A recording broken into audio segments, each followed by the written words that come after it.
Plaintiff Frazier Goer says he's been good friends with the defendant for 10 years, and they both like to party.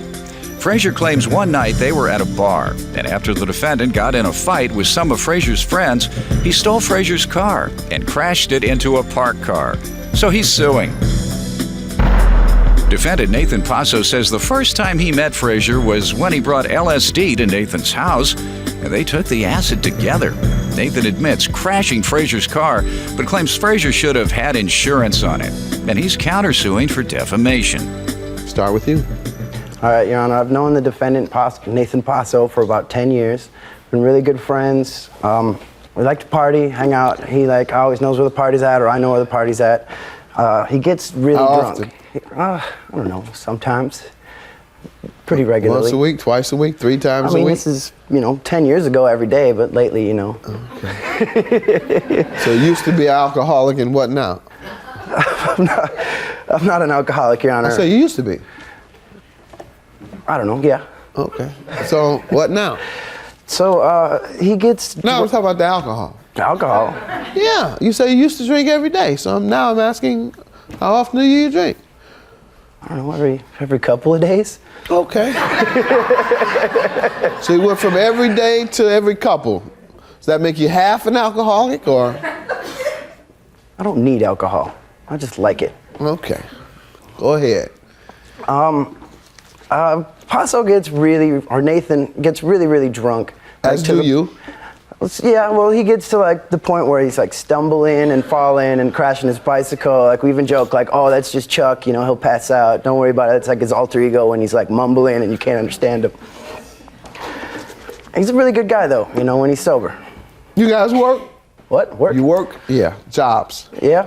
You do? Okay. You work also? Yes, I am currently employed, which he is not. Okay. Yeah. I can't remember the last time he's had a job. Right. Makes sense. Mm-hmm. Go ahead. Get on with your case. Anyways, flash forward to the day after New Year's 2004. My friend Ben, he called me and he's like, my car's broke down. I fix cars sometimes for people too. And so I go and check out the car and I give him a jump start and it just won't start.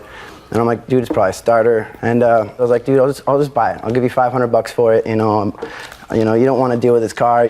So I gave him the $500. Next day I put in the starter, and then the day after that I talked to a friend of me and Nathan's, Aaliyah. I'm like, hey, she had this little crappy car and she's got a kid, and so I was like, I just got this car, do you want to buy it? And she's like, yeah, come over to my house. At the time, Nathan was staying at her house.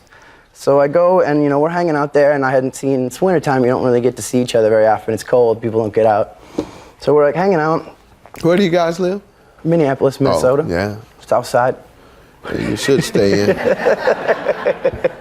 Why do you say South Side like that? That represents, what does that represent? It's just a neighborhood. Oh, okay. It's just where I kick it at. Oh, where the alcoholics live? Is that? I don't understand. Hey, man, it gets cold in the winter, man. There's alcoholics everywhere in Minnesota. Let me hear your side before we get to the details of the car he's suing you about. Well, first off, Your Honor, I've known him for about stumbling, 10 drunk? years, and the first time I ever met him, he came to my house and woke me up with acid. With what? LSD. Uh-huh. Yeah, I was staying with my friend. He comes and hey, do some of this with me. And I was like, okay, why not? So that's the first time I met Frazier. And we became really good friends after a while. But the whole thing is, after all this... What experience did that provide? LSD, do you hallucinate or? It was weird. All right, well, the reason I say that, I always like to stay on top of all the illegal drug abuse so that I'm able to interpret things when they come before me. So that's why I wanted you all to give me some insight. What did it do to you, LSD? Not permanently. We know that you have some. We know that you have some permanent issues from a variety of your. Yeah, no, I just passed out right away. Okay. Did you hallucinate? I had some sweet dreams. All right, so you met him when he brought some LSD over. You all took the LSD, became friends thereafter, then what? Then the night of the accident, I like to say, is me and Frazier decided to get a bottle of Tanqueray, Wild Irish Rose, and a 40. And we watched a movie, we watched 2 movies, and we drank now, see, they do a lot of that in urban America. Yeah. I know what you're talking about now. Wild Irish Rose 2020? Mad Dog. Mad Dog 2020. Whew. And we drank all this booze, and we decided, hey, let's go see what Aaliyah's doing. Let's go hang out with her, because we don't get to see her too often. So we're driving, mind you, he's intoxicated. Driving, we pick her up. We're still driving on our way to another bar, because we wanted to drink some more. Whose car are we in now? The car he bought from the person, which he never transferred the title in or had insured. Okay. So, This is the one he's suing you for, so I'm gonna let him tell me how this lawsuit came about. Okay, yeah. So we go over there and we're hanging out, you know, drinking. I get a phone call from a lady friend of mine, and she's like, hey, I'm at this bar, you guys should come down here. And so we go, and Aaliyah, she doesn't drink at the time, and So she's like, I'll be the designated driver, it's cool. Anyways, we go to the bar, we're hanging out, having a good time, you know, and I ran into some old friends of mine from high school, like guys I haven't seen in like probably about 4 or 5 years. And so like I'm, you know, jumping over to their table, and I'm going back and forth and back and Did you forth. graduate from high school? Yes, I did. All right, good. Go ahead. He didn't. He didn't? So we're hey, bouncing I got back a and forth. GED. All right. Yeah, and you have a job. Yes. He doesn't. Go ahead. So we're bouncing back and forth between tables, and I come back to the table, and my lady friend, she's like, man, he's like really drunk, and he's hitting on me. Nathan comes back, and I start like, dude, why you know, we get into a scuffle over it. So we're like arguing, like yelling at each other. It wasn't physical at this point. We're just yelling at each other, and the bouncer came over and like, go outside, go outside. So anyways, you know, we get into a scuffle. He like ended up throwing something at my friends, and I had to like grab him. I ended up punching him, and I threw him in the back of the car. We're yelling and screaming. Anyways, me and my lady friend get dropped off at my house, and then he went to Aaliyah's house where he was staying at, and he stole the keys from Aaliyah at her house. Okay, and then he drove it over to northeast Minneapolis to a friend of his house. I don't really know them. And apparently, when he was leaving, he ran into a telephone pole. Okay. And then apparently the people... You have pictures and estimates of the damage? See, that's the thing about when it got pulled over, the car got impounded. All right, let me hear from you, sir. I don't really remember as much. Like, I was blacked out and took the car and drove around and crashed into a few cars. All right, so what's your defense to not paying today? He didn't have the car in his name.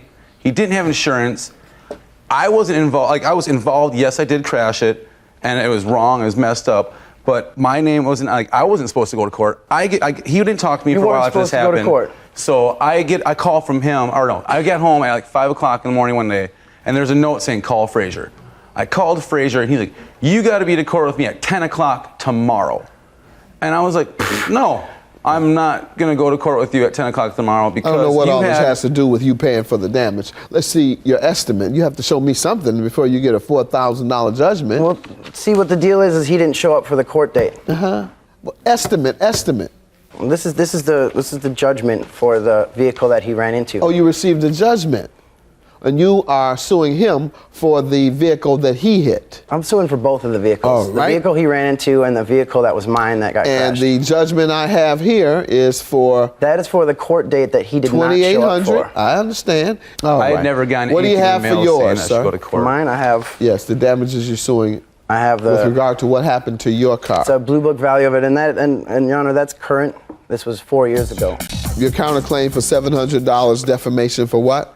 Character, at the time I was living with people and he was telling them that I was sleeping with one of my roommate's girlfriends. That's a lie. Which I got kicked out for, and I was homeless for about 6 months. And during the time I was trying to get a job at a local coffee shop, and I couldn't get hired because he was in the coffee shop telling a manager that I'm untrustworthy, that I'll probably steal from the place, and I'll do whatever I can to screw anybody over. So she didn't hire me because she didn't want that drama. Is that true? That's total fabrication, completely. You never spoke with anybody regarding him? I have a letter Let me see here.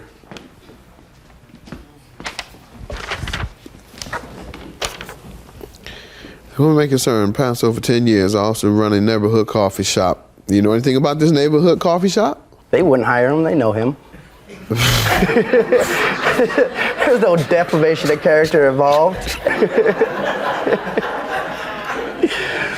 Sir, the number one defense to defamation is truth. So if any of the things he said were true, then he is not guilty of defamation. Anything I've ever said about Pasa has been true. And based on your own testimony, sir, you are no saint. And you live that type of lifestyle that he told the employer. Stolen property.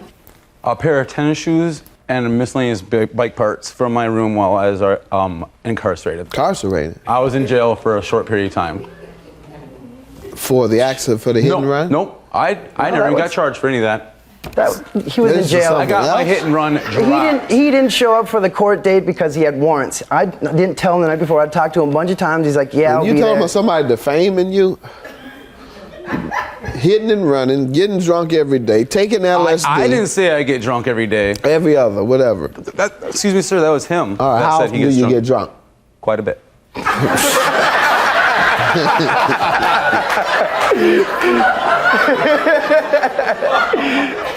This is a third party's judgment, and I don't know if you're going to pay it or not. So I'm going to put the judgment in escrow. So $1,400 for your car, and the difference, which is $2,817, will be held in escrow. All right? All right. Have a good day. Thank you, Your Honor. Oh, yeah.